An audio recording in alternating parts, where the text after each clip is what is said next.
Good afternoon. My name is Paul Goldsmith. I'm an evolutionary neuroscientist, life sciences entrepreneur, and one of the Big Tent trustees, and I'm delighted to chair today's session, which we're putting on with our event partners, Local Trust and Fin Partners.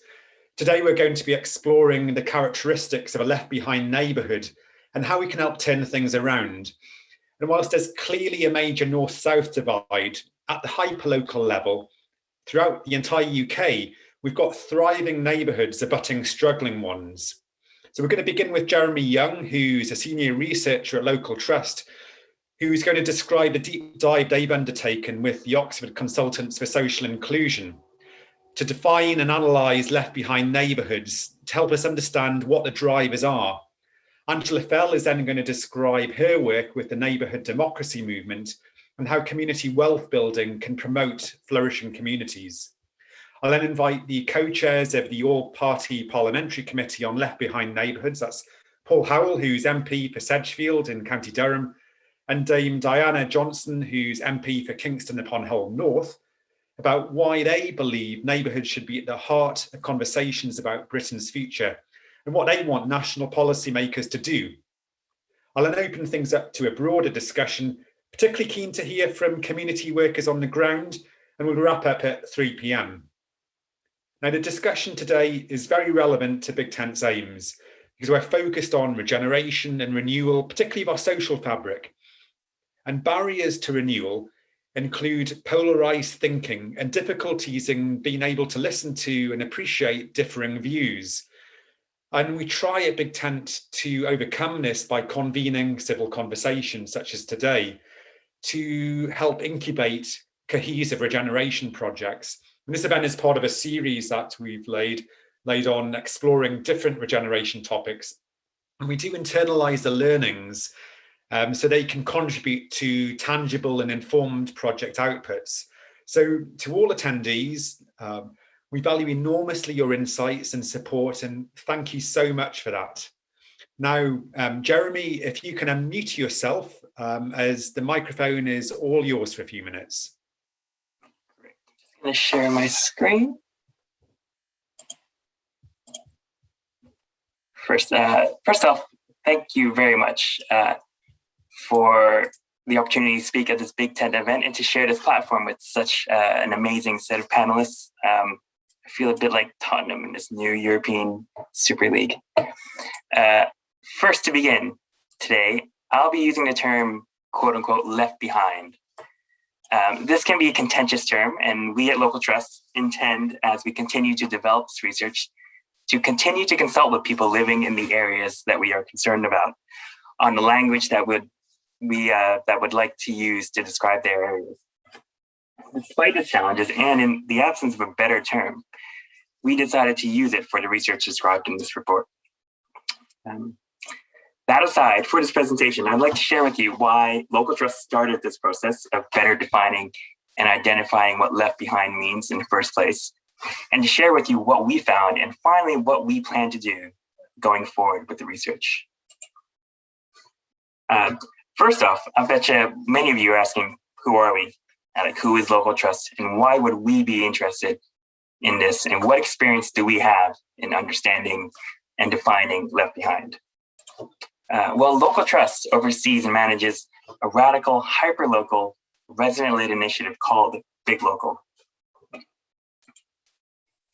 And really quickly, Big Local is a program that aims to shift power to local people at a hyper-local level. We do this by providing £1 million to 150 hyper-local areas. It averages around 7,000 people to spend over 10 to 15 years on anything that the community wants to make their communities a better place to live. We started this in 2011, and we are now 10 years into this Big Local experiment. And what this 10 years of experience on this resident-led experiment has shown us is this value and the importance of social capital and social infrastructure. We've seen the immense importance communities and residents place on bringing people together, connecting people to each other, and to their community. Events, activities, spaces, both online and physical, and places like green spaces and hubs. These are what big local areas have prioritized. Like you can see in the image in my background, it's Cavendish Park in Barrow-in-Furness, where they not only refurbished an existing building into a community center, but created events, activities, festivals, sports in this redeveloped space. So in a nutshell, what Big Local program has taught us is the value of social and physical spaces to connect communities. But how do you objectively try to measure such things? And how do you create a measure that can capture the value of these connections and identify those places that have less social capital and social infrastructure? How can we get a picture of this across not just the communities that we know, the 150 that we work with, but across England? For our case, we don't do it, we got an expert. So knowing what we know from our Big Local experience, we contracted Oxford Consultants for Social Inclusion, or OXI, who you may know also developed the indices of multiple deprivation. We contracted them to help us develop a way to better define and measure this social capital and social infrastructure in communities using available open national data. Okay. And we've learned from our experience with Big Local about what the underlying factors that make it more difficult for communities to come together and create these vibrant communities.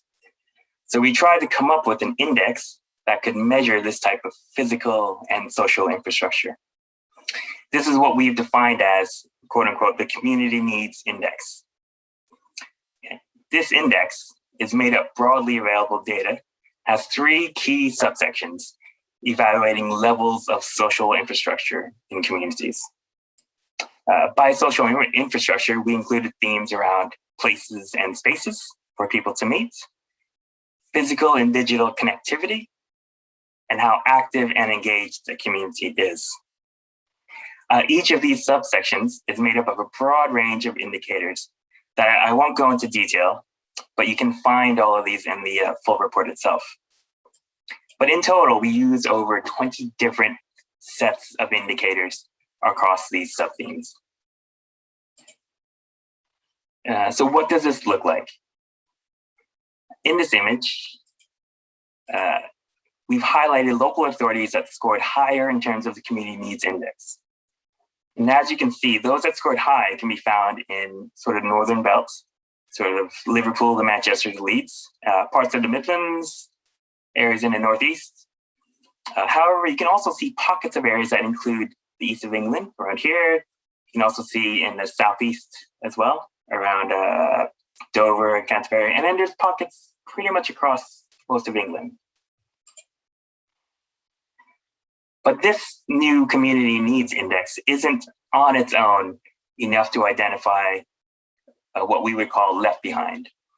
This just gave us a picture of areas that had lower levels of social and physical infrastructure. It didn't consider other measures of deprivation. So we incorporated the indices of multiple deprivation to come up with a list of areas that we would consider left behind. Okay? And we defined and identified areas as left behind when they fell into 10% most deprived areas, so that'd be this, and the 10% with the highest CNI scores or Community Needs Index scores as left behind.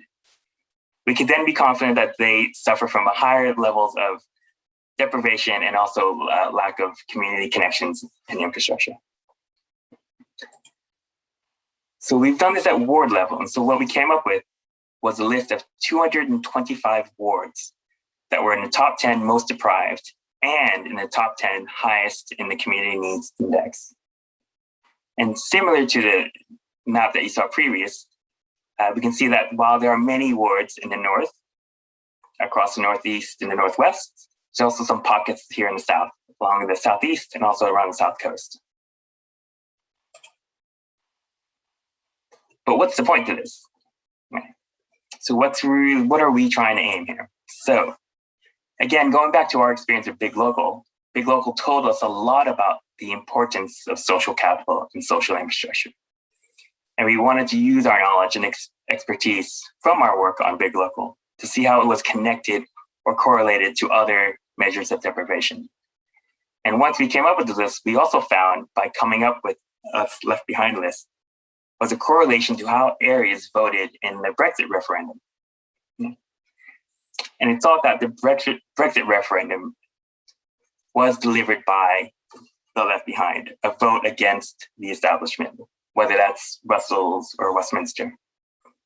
What followed the Brexit referendum was a discussion that was focused around left behind communities. And he further saw that through the following post-referendum elections. And while there was this discussion about left behind, where actually were these areas? And while there was a general idea of what people meant by left behind, that is areas that were anecdotally identified as probably post-industrial, probably in the north, what actually makes up a left behind area? Equally, what are the characteristics of a left behind area, and where specifically at a more local or hyper-local level are these areas? Local Trust's work to identify these areas is an effort not only to figure out where these areas are, but a deeper dive into what characteristics left behind areas have and the challenges they face. We really wanted to move the discussion away from this broad strokes terminology to trying to actually identify where these areas are and what their characteristics are. So what are some of these characteristics of the areas that we have identified as left behind? This slide highlights some of the challenges faced by left behind areas. I'm just going to highlight 3 of the key areas where they not only differ to the England average, but they also differ in comparison to the other areas of high deprivation identified in the indices of multiple deprivation. These will be around employment, education and skills, and health outcomes. So here you can see it's a bit of a busy graph, but this kind of shows there are just under 10 unemployed claimants for every vacant job in a left behind area. That's double that compared to other deprived areas. Okay. Left behind areas also have a lower jobs density, which is just over 50 jobs per 100 working age people, compared with 88 in other deprived areas. This kind of says that leading to people who need to travel further for employment in left behind areas. In terms of skills, you can see 36% of people in left behind areas possess no formal qualifications, compared to around 31 for other deprived areas and 23% for all of England. You can also see that 12% of adults are educated to degree level in a left behind area, compared to 19% in other deprived areas and 27% across England as a whole. This kind of leads to a higher proportion of people working in low-skilled, low-paid employment. Finally, just under 1 in 4, around 24% of people in left behind areas have long-term illness, higher than across other deprived areas, which have around 20%, and England as a whole, which is 18%. So these previous graphs show that there are unique, different characteristics of left behind areas, not only to the England average, but in comparison to other deprived communities. And while we've done this version, we've come up with this list of 225 wards. We've also recently updated it using the 2019 indices of multiple deprivation. We aren't just finished with it. We're not done working on this piece of research. For instance, we are currently in discussion with a couple of organizations who've approached Trustee and Local Trust to test and utilize the Community Needs Index and also the Left Behind Areas methodology to see how it plays out in the real world. This year, in 2021, we plan to review the methodology and update the data to better reflect the impact of COVID-19. This is particularly around employment. We've also convened an expert advisory panel to help us further enhance the data and identify better and new indicators, and also to help us review the findings. A critical eye, basically, on our research. And finally, once we have an updated and more robust list of left behind areas, we plan to do more in-depth, deep dive analysis of the areas, including a typology. As through our experience, we know that these lists of areas, they're not one type of area. There's many different facets to them. And this typology will help us to better understand the different types of left behind areas. And just to wrap, I think I'm slightly over, is please read the report. Please, if you have any questions, please feel free to contact me. And also anyone else at Local Trust if you have any questions. Thank you very much, Jeremy. So no, you were absolutely on time. Before we move on to Angela, did you identify any groups where there was a dissociation or areas where there was a dissociation? So although on many counts they looked left behind, they were successful in a particular domain. So they didn't have poor health, for example. Sorry. Well, actually, that's where the typology really will play a very key role. And I think anecdotally, we found some, when we've spoken to people in those communities, we've spoken to MPs, there have been some critical eyes on specific specific left behind areas. But I think it's important to sort of focus on using, for our perspective, there's a certain degree of using the data too, to sort of reinforce or challenge those perspectives. And the typology will highlight these areas that have specific challenges, but maybe actually are doing well in other areas. And I think that's where, having a robust source of data and analysis is really important. Okay, and then linking that with a qualitative. Yeah. Sure. Okay. So Angela Fell, I hope you can give us some hope from the work that you've been doing over many years. The microphone is now yours. Yeah, I didn't realise that was my job, but thank you very much. And thanks for inviting me today. So good afternoon, everyone. I'm Angela from Wigan, a place where the people are the greatest assets, where guests notice the warm welcome that they receive. And we also happened to beat Man City with a Watson goal in the 2013 FA Cup final. And we see today that the story in football mirrors that of neighbourhoods. Some have pulled away, taking the riches with them. And I grew up in one of the two Wigan neighbourhoods on the list, and the other I worked in, testing Hillary Cotton's radical help ideas alongside families. And I'm a trustee of a community organisation that's based within a third on the list, in St Oswald in Sefton on Merseyside. And we describe neighbourhoods as left behind, and I often wonder if over-fertilised is more apt. If I look at the ward that I grew up in, I don't think that there's been a funding initiative that has passed it by over the last 30 years. And it would be interesting to add up the total money spent and wonder instead about what might have happened had it been given directly to residents. May they'd have the ingredients we see as being missing.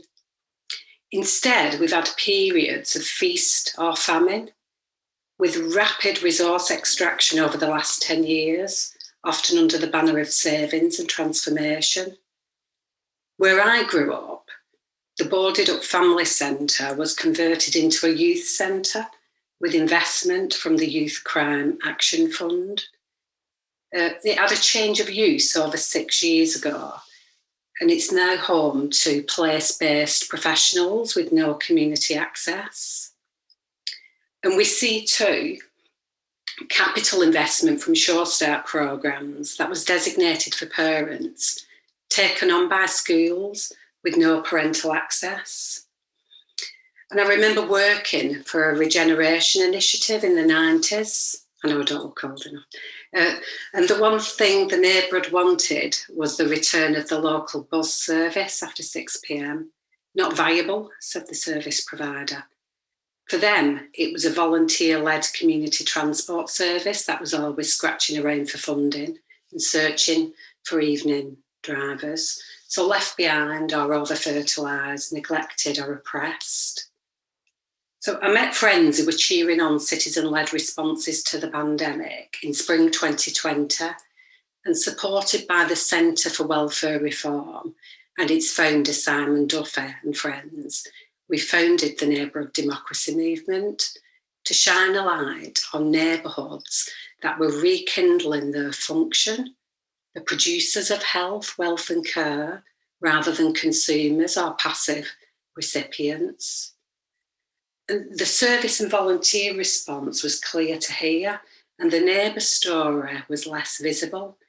We were disappointed to see the mutual aid neighbour narrative turn into a call for a volunteer passport. So whilst volunteering is a really important subset of community, being in relationship with your neighbours, discovering, connecting and mobilising what you have is the primary unit of change. We're in danger of Nima at number 42 needing a DBS and a risk assessment to visit Ethel at number 48. So the movement is shaped by two beliefs. First of all, neighbourhood-based democracy, social action and community participation and decision-making is a critical component of social justice, and that deliberative and participatory models strengthen representative democracy. And secondly, citizens, neighbours and communities know what is best for them and should be decision makers. And we recognise too that social, ecological and economic problems are entwined and cannot be understood in silos. And we take action in the following three ways. Connecting neighbourhoods through an equitable and democratic decentralised network. Developing and sharing learning, methodologies and resources, and hosting and convening events, conversations, conferences, citizens' parliaments, workshops and webinars. And it's important too to highlight intergenerational community trauma as it impacts on methodology. Many over-fertilised neighbourhoods will have had more than their fair share of local children and adults extracted. And when we talk about growing civic engagement, we need to hold in mind the challenge of keeping your head above water when living with constant insecurity and stress, whether that be food, housing, finance, or in other words, poverty and its toxic impacts, often too with the bright light of services shining on you. And so reinvesting in community development work, rediscovering, reconnecting and making the invisible visible is a crucial prerequisite to community organising and wealth building, starting with what's strong.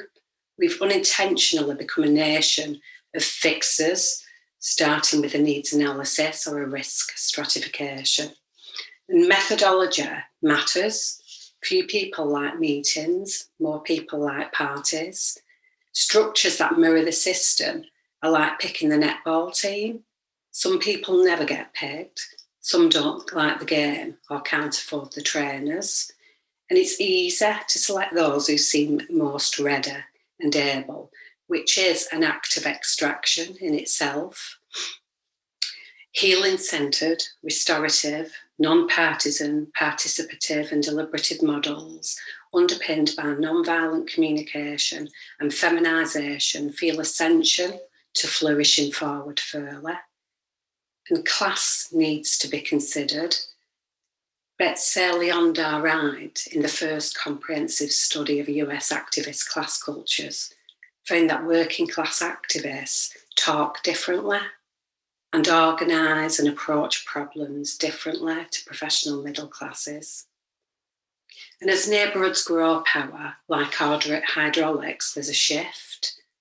And at the Centre for Welfare Reform and at the movement, we are in favour of universal basic income, both to enable people to join in instead of opting out in case they get seen as being too healthy and active, and to help the thinking around the reframing of relationship between the neighbourhood and the supporting and enabling systems and services. The movement is home to those who want to work this out together, and we welcome civic society allies and local government friends to share good ideas and hope, to co-produce with civic society, to create alliances and campaigns that both resource and support neighbourhood and community power. And this work is part of a global effort to rediscover the joy of equality, diversity and citizenship through the Citizen Network. The question I always like to ask of myself is, why isn't this already the world we live in?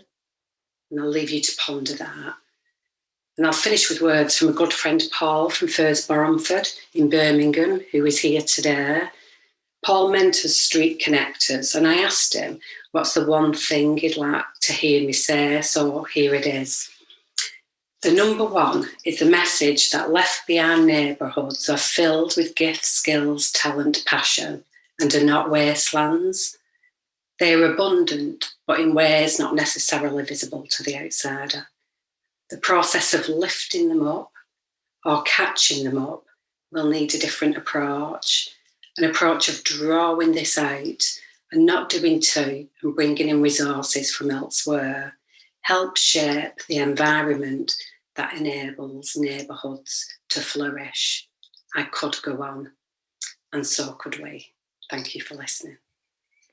Thank you, Angela. That was absolutely wonderful, really inspiring. And I know a lot of what you were saying, many on the call today would completely agree with. And so it's wonderful that you're actually putting things into practice. So thank you.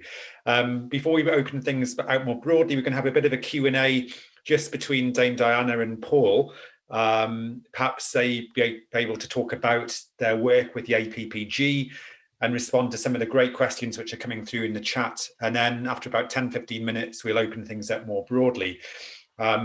So I wonder, Paul, one of the things which has been raised by somebody on the call, Gordon Lishman, around what is local, and I think is asking, is devolution just replacing one bureaucracy with another? So if we're taking back control, to what level? And I'm guessing by the name of the APPG, you would say it needs to be hyper-local to really get, as Angela was saying, almost down to the street level, to a small group of neighbours.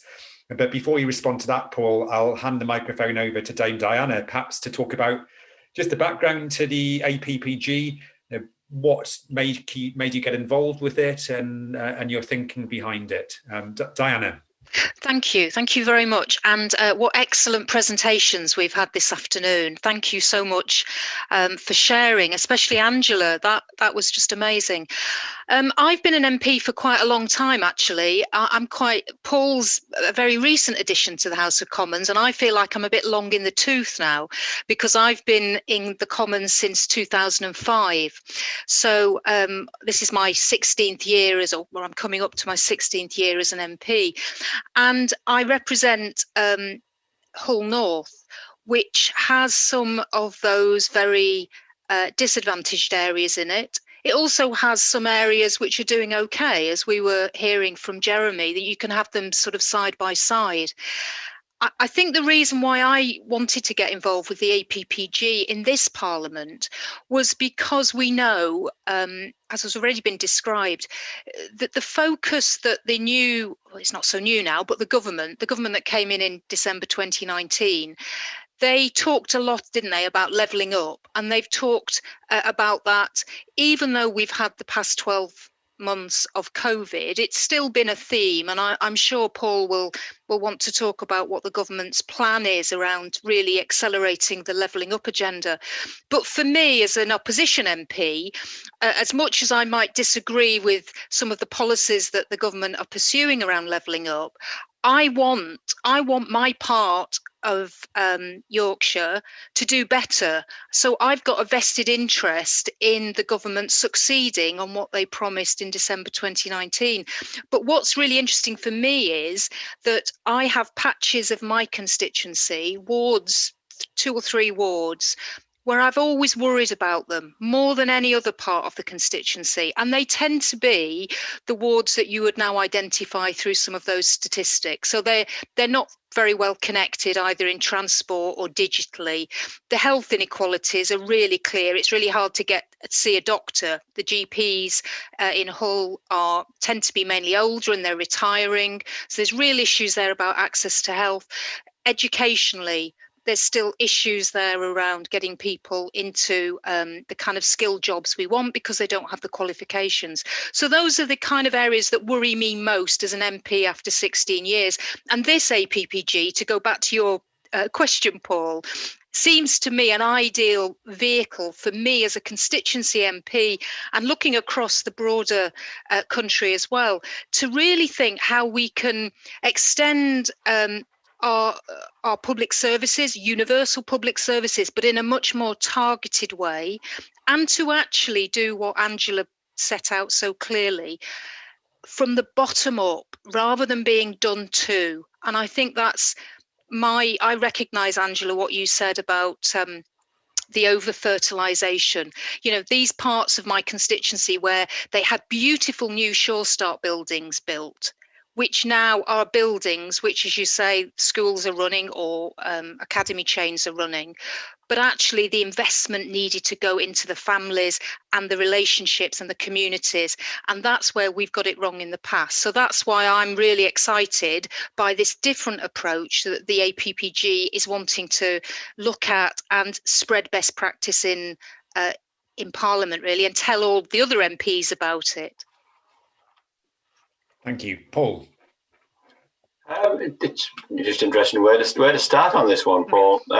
That's certainly absolutely endorse what Diana's just said in terms of, the quality of the presentations, in terms of giving us a start for a discussion has been fantastic. Thank you. Just to give a little bit of context on myself, I mean, as Diana said, I'm a very new MP.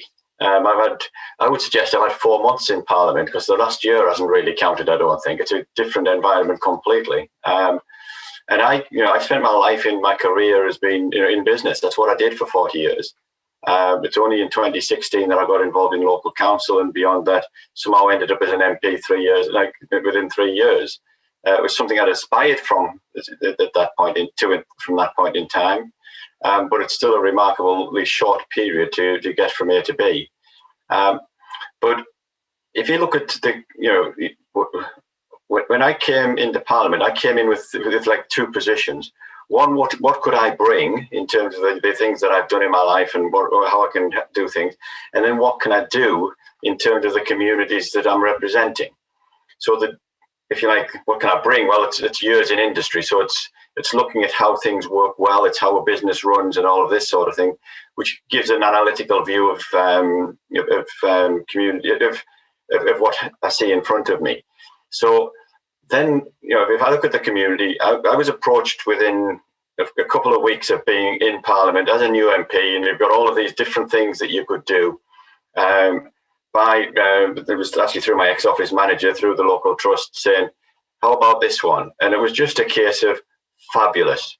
That's exactly what the sort of thing that I wanted to get involved with, because I know that when you talk about levelling up, or whether you talk about build back better, whatever you want to, but whatever one of those sort of messages you want to take, you could start that message at whichever level you like. You could start it at the global world and say there's bits that you should be picking up on. You could start it at the UK level. You could start it at my constituency level. I can give you parts of my constituency that are in 5-star hotels. I can give you some that are absolutely in the space that we're talking about today. But I could bring that down to a town level and say exactly the same. And it's how as somebody who hasn't worked in the community engagement space for most of my life, how do I understand what needs to be done there? So we had 3 months of just starting to feel this, starting to put plans together. We were going to go and visit places. We got some of the early presentations of the APPG. I would love to come and talk to you, Angela. I'd love to come and see your space and fully understand it. And I can't wait for the restrictions to allow us to do that. I know we've got some initial plans together to go out and go to places, but that's the only way that you work. I think the phrase which I think you almost made, or one of you did, was about, it's not about doing things to people, it's about doing things with them. Yeah, and getting the real engagement position that's there. And how do you do that? It's a bit that I really don't understand. I'm really trying to work out how I learn what we need to do to try and get that. I get the ethos of the APPG in terms of trying to create a community wealth fund, which gives us some cash to do something with that. But does that, if you get that situation, do you just over fertilize again, Angela? It's what you do with it when you've got it, and trying to get into that space is my big objective as an MP, if you like. It's trying to understand not just how we get some funds to support and back it, but what you actually do when you've got it and how you get to the communities in that space. As Angela said, Paul, I could probably go on for some time, but I'll leave it there for now and see where the questions develop to. Well, thank you. I think one of the things which sort of a theme right through is this active passive axis, and that unwittingly a lot of efforts for people who are wanting to do good is just contributing to that passivity. And I didn't say one of my other hats that I wear is as a clinician, and there was a question from somebody about what are these long-term conditions that people have. There are several which are interlinked, but one of the drivers does relate to passivity. And I think as medics, there's a lot of work we can do there. And some of the things which is happening with primary care networks is positive in that respect. But in terms of sort of identifying sort of people who concede activity, Gordon Lishman, I wonder if I can bring you in to pose your question and any solutions that you have to Diana and Paul relating to animateurs. Gordon, if you could unmute. Yes, it would have been much more helpful if you'd mentioned that at the beginning of what you were saying. I think the point I wanted to make, which is, I think, related to my advanced age, is that I do remember engaging with the big community action, community development movement of the late 1960s and through the 1970s, which was brought to a shuddering halt in the early 1980s for relatively obvious reasons. And there was growing over that period of time a sense of engagement and involvement. And we seem to me to have moved away from that now, simply because there isn't the investment, and neighbourhoods are becoming separated. I mean, this is a variant of what I think has been happening in the United States, with communities turning inwards amongst themselves rather than looking more widely. So the point that you were referring to, I think, Paul, that I was making in the chat, was about the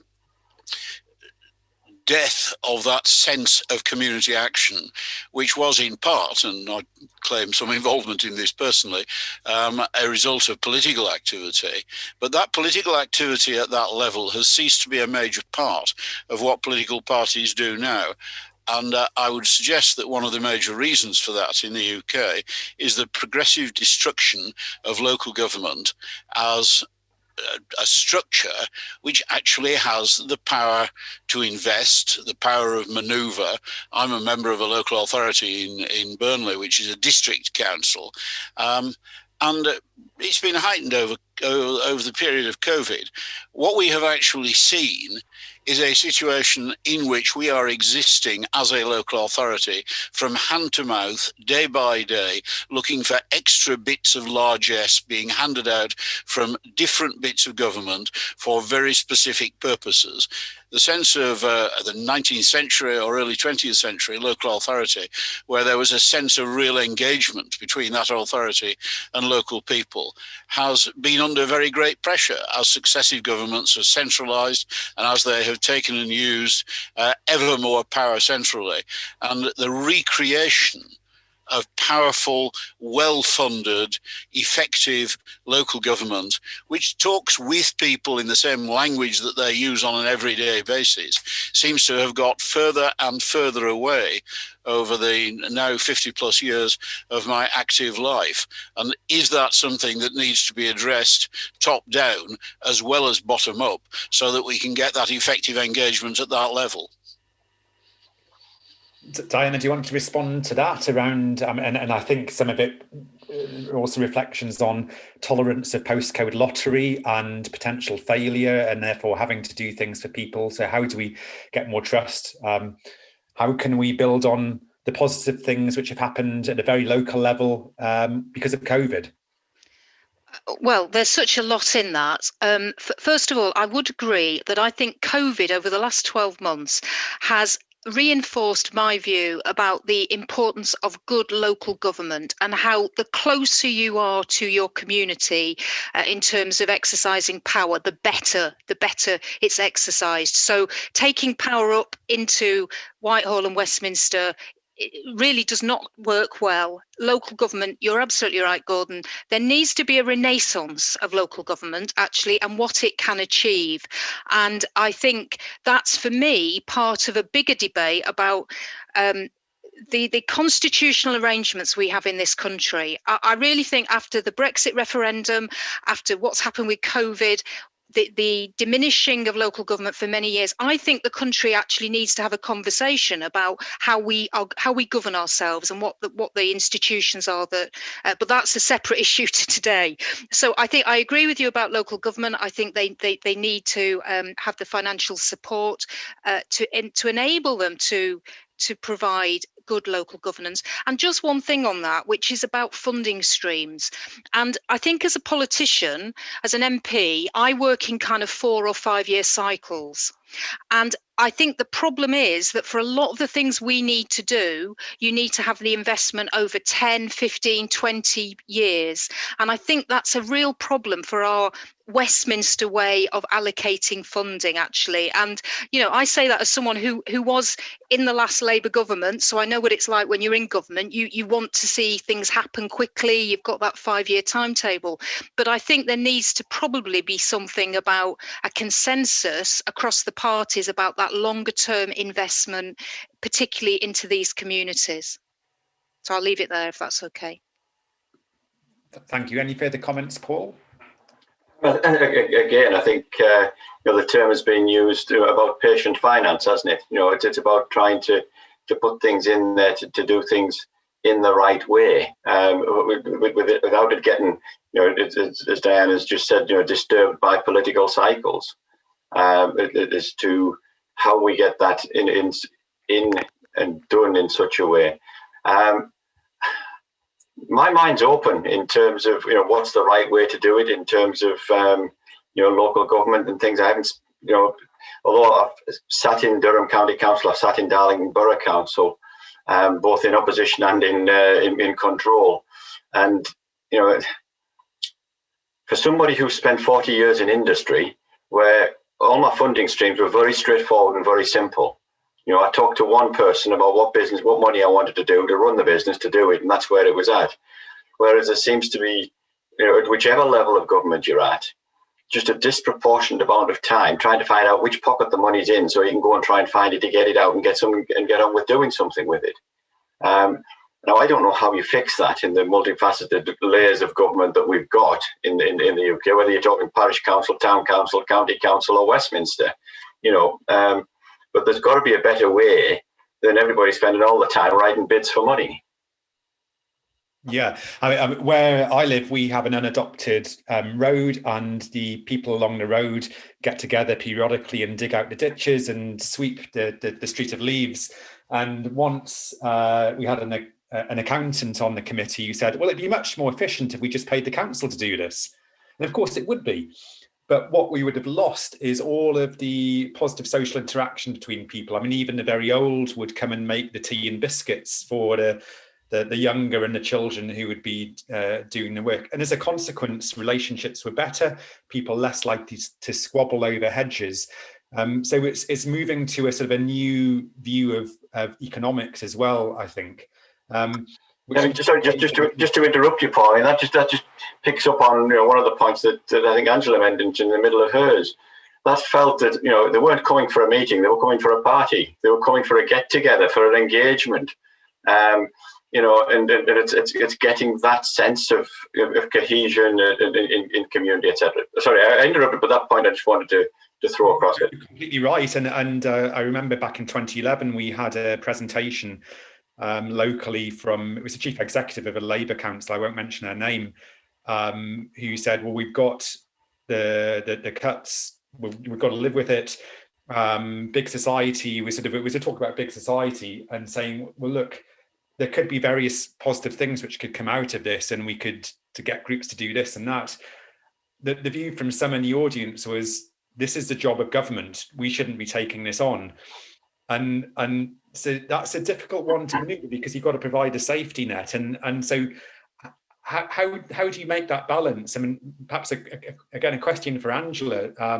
It's a real difficult one, encouraging sort of responsibility and people to do stuff, but providing that national safety as well. Sorry, Angela, just before you come in, can I just give you a metaphor on that in terms of just I so resonate with that, Paul. I just want to just throw this one in very quickly. I grew up in Furry Hill, which is one of the communities that's on the list these days. When I did, and it snowed, because it did in Furry Hill those days, doesn't do it so much now, but it did then, people came out and cleaned the streets. And they just did it. We just did that sort of thing. Now you get everybody saying, well, why isn't the council being around and cleaned the streets? And I think that's a metaphor for the way the communities are thinking of where they belong and that sort of thing. Sorry, Angela, I did interrupt and I apologise for that, but over to you. Yeah, that's fine.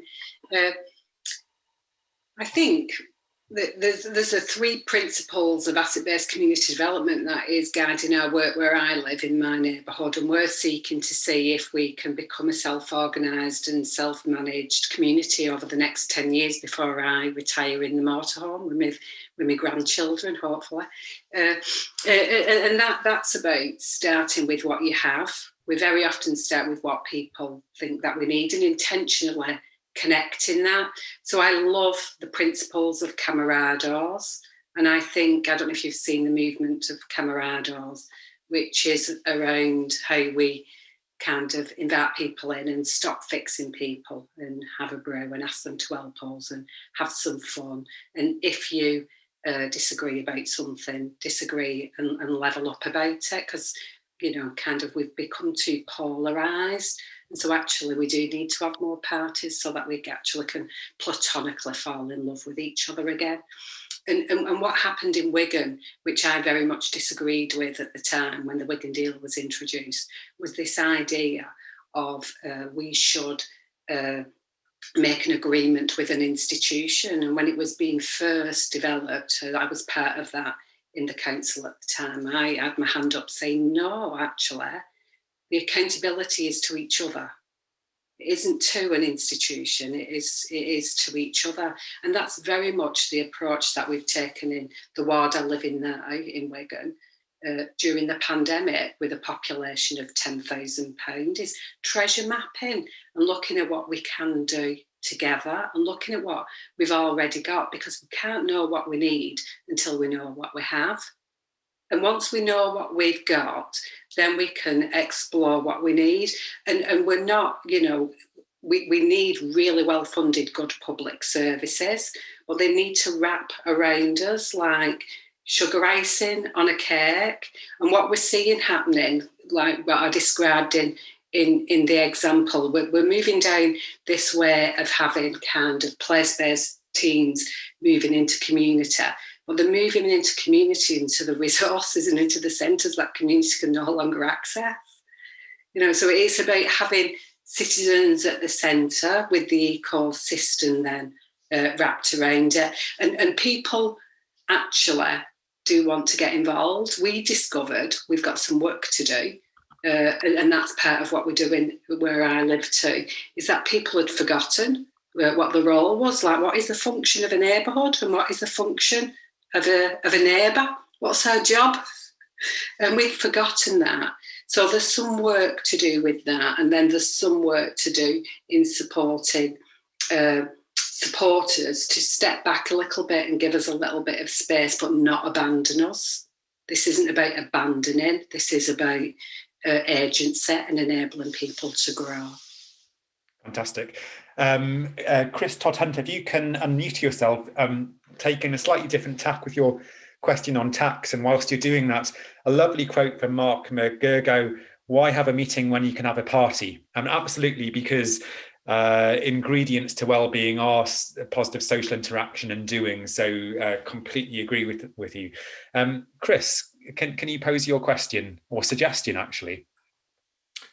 Yes, I have the same difficulty with what you've been saying, with particularly the statistical side, that it's all very well getting lots of figures about what's happening, but it's a dysfunctional system. And what economists seem to have forgotten is that, we're taxing all the wrong things. And if taxes were based much more on location value rather than on taxing work, labor, or taxing profits for that matter, were instead based on location, you'd be able to free up a huge amount for all these left behind neighbourhoods. They would no longer be left behind. That's really that every so often in the newspapers, somebody puts their head above the parapet and writes an article saying, actually, some sort of location value taxation would be the perfect solution. But it's there are so many vested interests against it that it then gets submerged again.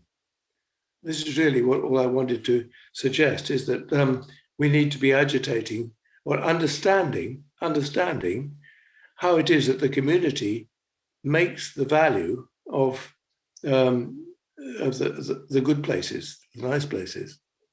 It creates the value, and that's what needs to be taxed.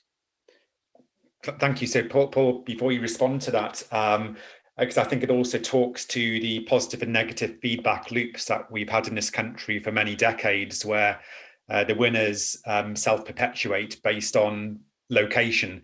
And there is increasing discussion around land value capture and how it could pay for a lot of infrastructure, such as HS2 with some strategically located new towns.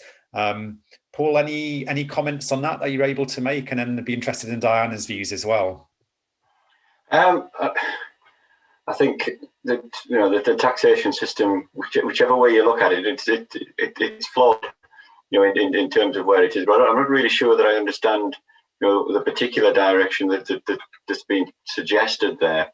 I have a lot of sympathy, with the proposals that are out at the moment. And for example, in terms of a property tax to remove stamp duty and all of that sort of thing in that space. But I'm not sure quite how this.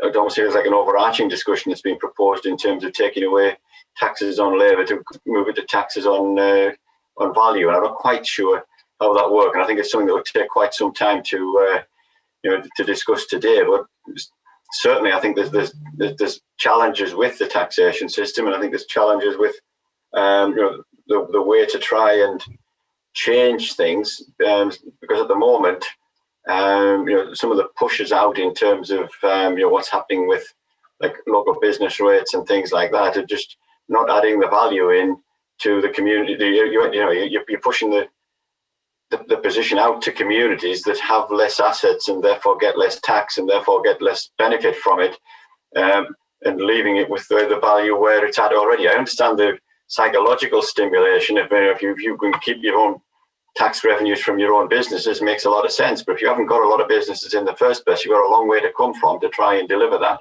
So, in terms of reform, yeah, definitely. As to what, in terms of what Chris has put there for, I'm not really sure of enough of the detail, but it could be an interesting discussion to listen to a bit more of.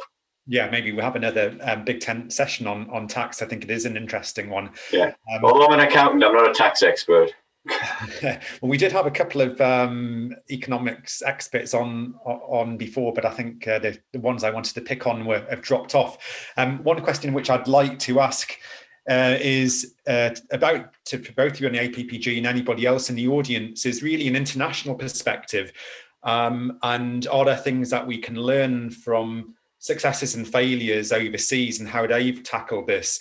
And one which I think particularly springs to mind that I'm familiar with, and if people aren't, it's worth looking up, is the work of David Sloane Wilson, who's an American anthropologist who's built on Eleanor Ostrom's work to establish a neighbourhood project, joined by Stephen Hayes, who's a psychologist who devised acceptance and commitment therapy.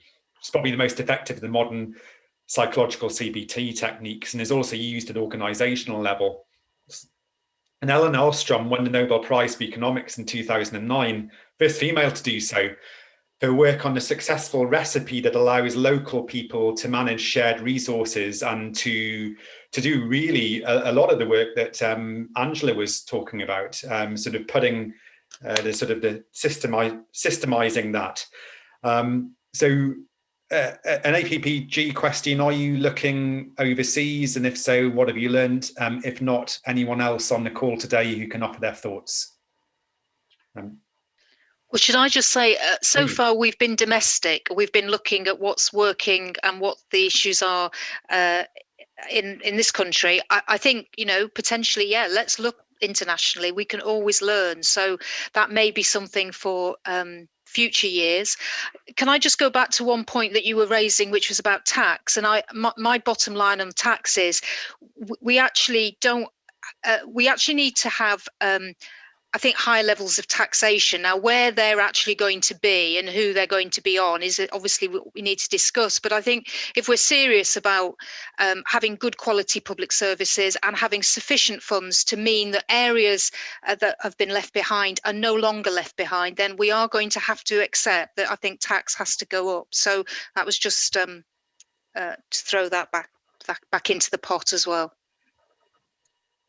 Thank you. Joe Zamet-Lucia, we've only got a couple of minutes left, but interested in your reflections, given that you do have an international perspective. Thank you, Paul. I think this issue between local and central is a very difficult one. Diane mentioned some issues with central management of the COVID pandemic. If we look at Germany, there's been endless fights between the devolved federal lender and the central government. And, they have a federal system. They have a lot of devolved power. And, through this COVID pandemic, they're now trying to introduce legislation to centralize some power because the devolved system isn't working. So, all that to say that it's not easy. The balance between local and central, and we know that what is done in local areas has externalities on other areas. So, we know, for instance, in places like the US, where some places upriver have diverted water for their own use, then starving people downriver from water. So we can't move to a system where everyone's out for themselves in local regions without any kind of central coordination. I think that we know the difficulties of that. We know the challenges of centralization, but let's not underplay the difficulties of getting the balance right between local and some kind of coordination. The final point I'd like to raise is, Diana, you suggested that taxes have to go up. What's going to happen with that money? Because, we've heard earlier about the problems of fertilization, the problems of the welfare state, and getting people to start to believe that it's the government's responsibility to do everything for us. We just have to sit on our sofa and smoke our cigarettes. So, the more we go down that route, the less community empowerment and community engagement you actually get. So again, I think that's a very difficult balance to strike, and the answers are not obvious. Yeah, if I could come in on that, Paul, absolutely agree with, as I say, I spent 40 years in business, and never a year would go by with where the businesses that are the hours or around us were talking about whether they should decentralize more or they should the reverse. You're either wanting to bring it in or you're changing it out. There's always different ways of trying to look at that, and the truth is always somewhere you're not quite at in terms of that. When it comes to looking overseas, I think you've also got to pick up the cultural differences between different countries in terms of any consideration you do there. I think we've got. I'm not in any way stopping looking at overseas models and all that sort of thing, but I think there's so many models in the UK. I really, I know I said it at the start, but I've read Hilary Cottam's Radical Help, and it is a great piece of work that it'd be interesting to see Angela more on that. But it's about getting to the people, isn't it, in the communities? And I just want to make one little play here, that we get to those people and we recognise them for all they do. And one little shout out, because two of my favourite people in my patch who run a place called Junction 7 that's in Aycliffe West got married yesterday. So I just want to say congratulations to them, and the off chance that they've decided to watch this video at some point in time, because they're fantastic people who are right in the heart of the community that needs them. So sorry, Paul, I just want to get that in before the end. Well, thank you, and my regards to them as well. And enormous thanks not only to you, Paul, but Diana, Angela, and Jeremy, and all of our attendees. There's some fantastic insights in the chat, and I'm aware that in myriad ways you're all contributing to make others' lives better. And if you want to help Big Tent or think we can help in any way, please do get in touch. But for now, thank you and good afternoon.